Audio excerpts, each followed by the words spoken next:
সম্মানিত সুধীবৃন্দ, নির্ধারিত সময় আপনাদের সম্মুখে উপস্থিত হয়েছি।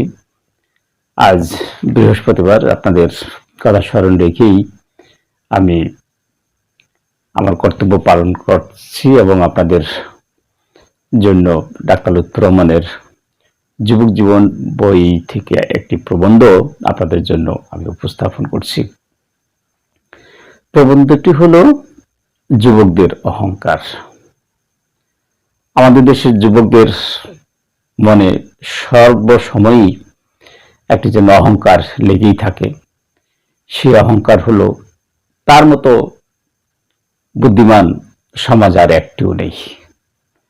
এমনকি তার পিতাও তার দৃষ্টিতে কোনো বুদ্ধিমান লোক নয়। যদি বুদ্ধিমান হতোই তাহলে পিতা এই সমস্ত পেশা কেন গ্রহণ করলো? অন্য পেশা গ্রহণ করতে পারত। এতদিনে পিতার আরো টাকা থাকতো, আরো বড় বড় বাড়ি থাকতো, আরো মান মর্যাদা হতো, তিনি কেন এই কাজ করতে গেলেন? যেন ওই সময় এই ছেলে ছিল না, ছেলের কাছে পরামর্শ না করেই যেন পিতা এই ভুলের জগতে পা দিয়েছে। একমাত্র চিন্তা এই ছেলের। আর এই বৃদ্ধ পিতা কবে সংসার থেকে শেষ হয়ে যাবে কিংবা মৃত্যুবরণ করবে, উনি যদি না থাকে তাইলে ওনার মতো, অর্থাৎ এই যুবক তার নিজের মতো করে সে নতুন করে সংসার চালাবে। পিতার চেয়েও সে খুব দ্রুত সে উন্নতি লাভ করবে, এতে কোনো সন্দেহ নেই। এটা হচ্ছে যুবক জীবনের মনের একটি অহংকার। আর সব সময় মানুষকে তুচ্ছ তাচ্ছিল্য করবে। তার মতো মহাপণ্ডিত, তার মতো মেধা আর কোনো মানুষের নেই, এই চিন্তা করেই যেন তিনি সবসময় মানুষকে তুচ্ছ তাচ্ছিল্য করে থাকেন। আর কিভাবে? তার এই বুদ্ধি দিয়ে পিতার মৃত্যুর পরপরই সে তার বুদ্ধি খাটিয়ে সে মস্ত বড় ব্যবসায়ী হবে, মস্ত বড় জমিদার হবে। এখন শুধু বাধা একটি, তার পিতা তাকে করতে দেবে না, তার বুদ্ধি তার পিতা নেবে না। এটি হচ্ছে তার সমস্যা। এখন কেবলই প্রহর গোনা কবে পিতা যাবে আর সে তার চিন্তাকে বাস্তবায়ন করবে। যুবক যারা এই চিন্তা করো, তারা কি কোনদিন ভেবে দেখেছ যে ক্ষুদ্র থেকেই মানুষ বড় হয়? আজকে তোমার যেই সম্পদ দেখতেছ চতুর্দিকে, এই চিন্তার সাথে কি যোগ করে দেখেছ কত পরিশ্রম করে পিতা এগুলা সংগ্রহ করেছে? আর তুমি তুচ্ছ তাচ্ছিল্য করে বলছো পিতার সিদ্ধান্তে ভুল ছিল। যুবকরা চায় আর যেন কোনো ভুল না হয়, খুব তাড়াতাড়ি সে ব্যবসা করে কোটিপতি হবে। কোনো ঘরে কিংবা কোনো মহাজনের কাছে থেকে কিংবা কোনো ব্যবসা প্রতিষ্ঠানে থেকে ব্যবসা না শিখে পিতার যে গচ্ছিত ধন আছে, আমাকে দাও, আমাকে দাও, আমি তোমাকে 3 গুণ 4 গুণ বৃদ্ধি করে তোমার হাতে আমি আবার ফিরিয়ে দেব। আসলে কিন্তু এইভাবে যারা চিন্তা করে তাদের চিন্তাটাই শেষ, আসলে কোনো কাজই হয় না। যদি যুবক কোনো ব্যবসা করতে চাও, ছোট্ট হয়ে ছোট্ট ঘরে ব্যবসা শুরু করো, তারপরও কোনো মহাজনের কাছ থেকে শিখে কোনো দোকানদারের সাথে সময় দিয়ে যতদিন পর্যন্ত তোমার আয়ত্তে না আসবে ততদিন পর্যন্ত তুমি কাজ শিখতে থাকো। কবে কৃতকার্য হবে সেই চিন্তা না করে তুমি কাজই করতে থাকো। তারপরে যখন তোমার পুঁজি হবে কিংবা তুমি তোমার আত্মবিশ্বাস সৃষ্টি করতে পারবে, তখনই তুমি ব্যবসাতে আসবে। অনেকেই ব্যবসা করে বড় লোক হচ্ছে, তার দেখা দেখি তুমিও হবে। এটা কখনই সম্ভব না। যত না তুমি ভাবছো, আরো তুমি ভাবো তুমি পারবে কিনা। যুবকদের একটি শখ হলো কবে ঢাকা শহরে গিয়ে বড় ব্যবসা করবে, প্যান্ট শার্ট টাই কোট লাগিয়ে সে অফিস খাটিয়ে টেবিল চেয়ার খাটিয়ে ব্যবসা করবে এবং খুব তাড়াতাড়ি সে গাড়ি চড়বে। এই সমস্ত যুবকদের কপালে ভস্যও জোটে না, তারা কেবল স্বপ্নই দেখতে দেখতে থাকে, এই স্বপ্ন তাদের বাস্তবায়ন হয় না। অনেক মানুষের ইতিহাস আছে বাড়ি থেকে মাত্র 1 টাকা 5 আনা নিয়ে, তৎকালীন সময়ের কথা বলছি, বের হয়েছে।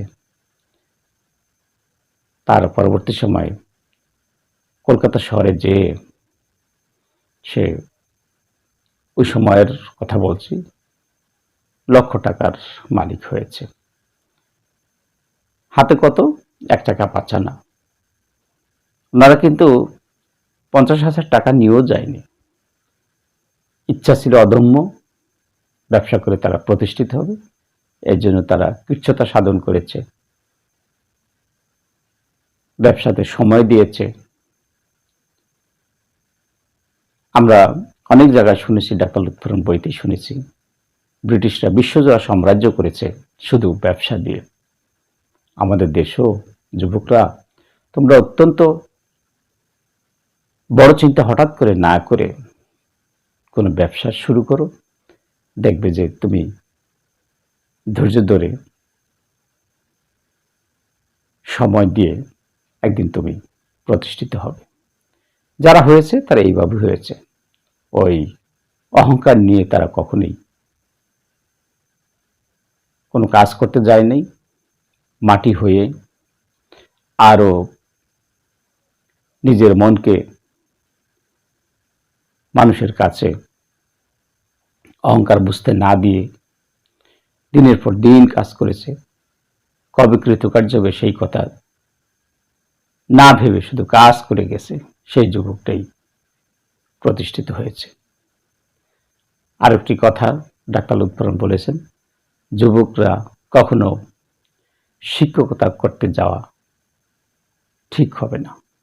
যদি সরকারি কোনো শিক্ষা প্রতিষ্ঠান হয়, দিন দিন যেখানে উন্নতির চিন্তা আছে সেখানে পড়তে পারে, কিন্তু বেসরকারি পর্যায়ে শিক্ষকরা কখনোই,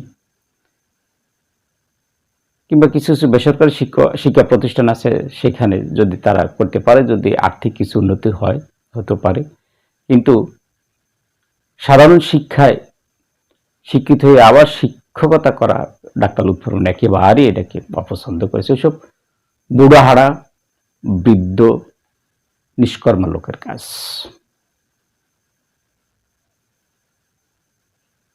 আমি কিন্তু একজন শিক্ষক, আমি প্রতিজ্ঞা করেছিলাম আমি কলেজের শিক্ষক হব, এর জন্য শিক্ষকতায় আসছি। যখন আমি প্রতিজ্ঞা করে ফেলেছি তখন আমি ডাক্তার লুৎফর রহমানের বই হাতে পেয়েছি। প্রতিজ্ঞা আর আমি ভঙ্গ করিনি। আমি শিক্ষকতা পেশা, অধ্যাপনা পেশা আমার কাছে ভালো লেগেছে। আমি মনে করেছি আমি আরো শিখতে পারবো, আরো কিছু মানুষকে দিতে পারবো, এই জন্য এসেছি। যাই হোক, আমার এটা শখ ছিল, আমি একটা শখের বশবর্তী হয়ে আমি কাজ করেছি। এখন বলবো যুবকেরা, তোমরা এই শিক্ষকতা বাদ দিয়ে ডাক্তার লুৎফর রহমানের মতের সাথে মিল রেখে বলছি, তোমরা কোনো শিল্পকর্ম শিখে নাও। শিল্পকর্ম শিখে তোমরা সেই শিল্পকে কাজে লাগিয়ে উদ্যোক্তা সেজে তোমরা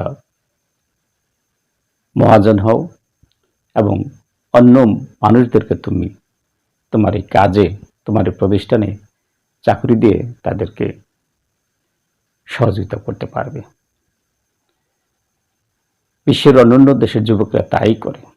শুধু বেকার হওয়ার শিক্ষা, ইউনিভার্সিটি পড়ে বেকার হওয়ার চাইতে কোনো শিল্পকর্ম করে, শিল্পের প্রতিষ্ঠান দিয়ে, শিল্প প্রতিষ্ঠান দিয়ে তুমি যেমন উন্নতি করতে পারবে এবং মানুষদেরকে তুমি সহায়তা করতে পারবে। এটার জন্য চাই আত্মবিশ্বাস, ধৈর্য, প্রশিক্ষণ এবং সময়কে যথাযথভাবে ব্যবহার করবে। যাই হোক, ডাক্তার লুৎফর রহমান যুবকদের অহংকারের কথা বলেছেন এবং যুবকদের কিভাবে প্রতিষ্ঠিত হতে হবে সেই কথা বলেছেন। পরবর্তী সময় আরো কোনো প্রবন্ধ নিয়ে আপনাদের সম্মুখে উপস্থিত হবো। আজকে আপনাদের কাছ থেকে এখানে বিদায় নিচ্ছি। খোদা হাফেজ।